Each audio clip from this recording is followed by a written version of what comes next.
adduunka oo si xawli ah isu beddelaya sababtoo ah horumarka degdega ah ee tiknoolajiyada waxaa jira xirfado badan oo laga yaabo in aanay mustaqbalka dambe loo baahnayn iyadoo mashiinada iyo aygu ay qabanayaan shaqooyinkan.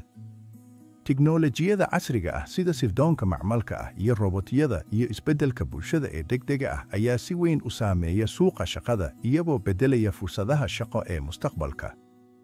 Mid ka mid ah xirfadaha ugu horreeya ee laga yaabo in ay hoos u dhacaan waa shaqooyinka gacanta ee soo noqnoqda sida kuwa warshadaha iyo xog gelinta. Mashiinada iyo sirdoonka macmalka ah ayaa si fudud oo waxtar leh u qaban kara howlahan soo noqnoqda iyagoo yareynaya baahida shaqaalaha aadanaha ee shaqooyinkaas. Tusaale ahaan, shaqooyinka xog gelinta ee xafiisyada, kuwa warshadaha ee soo saarista, iyo kuwa gaadiidka sida darawalnimada ayaa si weyn u beddelmi doona mustaqbalka dhow. Xirfadaha kale ee halista ku jira waxaa ka mid ah kuwa u baahan go'aan qaadasho fudud oo ku salaysan xog la heli karo sida falanqaynta xogta asaasiga ah. Sirdoonka macmalka ah ayaa si degdeg ah oo sax ah u falanqayn kara xogta badan iyagoo bixinaya talooyin wanaagsan oo ka wanaagsan kuwa aadanaha ee caadiga ah. Tani waxay saamayn ku yeelan kartaa shaqooyinka sida kuwa bangiyada ee xisaabinta, xisaabiyeyaasha ee warshadaha, iyo xitaa qareennada qaarkood ee sameeya shaqooyin fudud. Xirfadaha isgaarsiinta ee fudud sida kuwa telefoonka ka jawaaba ama macaamiisha la macaamilaya ayaa sidoo kale laga yaabaa in ay yaraadaan mustaqbalka.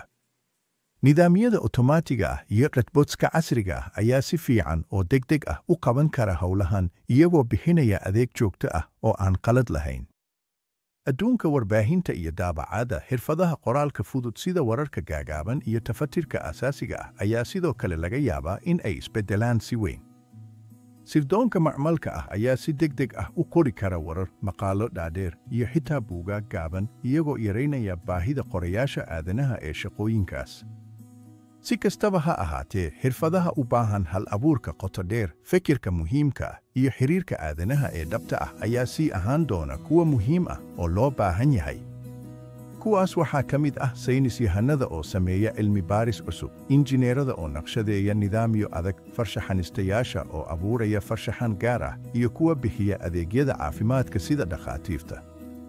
Xirfadaha u baahan dareen dhab ah, naxariis, iyo fahamka shucuurta aadanaha ee qoto dheer sida kuwa macallimiinta iyo la taliyayaasha cilmi nafsiga ayaa sidoo kale sii jiri doona oo loo baahnaan doono. Ugu dambayntii, si aan ugu diyaar garowno mustaqbalka ee isbeddelka tiknoolajiyada, waa inaan diiradda saarnaa barashada xirfadaha aan mashiinada iyo ay ku qaban karin. Horumarinta hal-abuurka, fikirka muhiimka ah ee adag, iyo xirfadaha xalinta dhibaatooyinka adag ayaa noqon doona furaha guusha shaqada mustaqbalka. Mustaqbalka wuxuu u baahan yahay aadanaha in ay la qabsadaan oo ay horumariyaan xirfado cusub oo adag si ay ula jaanqaadaan isbeddelka degdega ah ee tiknoolajiyada iyo bulshada.